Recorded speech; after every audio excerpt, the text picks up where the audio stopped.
So to make it easy, you want to use your computer or laptop to do this because you cannot actually do it on the streaming devices such as your TV. So right here on the Google search, you want to type in for YouTube TV and then click this one called tv.youtube.com. And after you signing in, you want to go to your top right of your screen and then click your profile picture.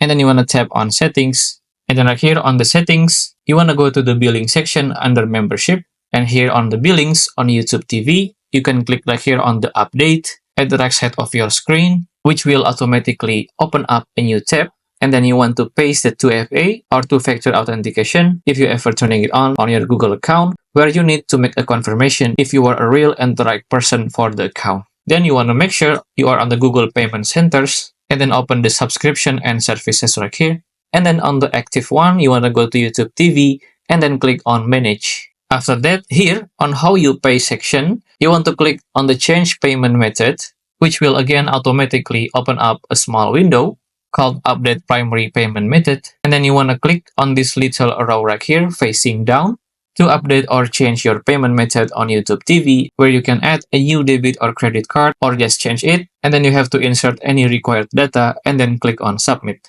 And after that, your change will be applied right away, which you can see right here on How You Pay. And that's how to change or update payment method on YouTube TV. If you have any question regarding this topic, just comment down below. I will try to help you as best as I can. If you find this video useful, please consider like and subscribe.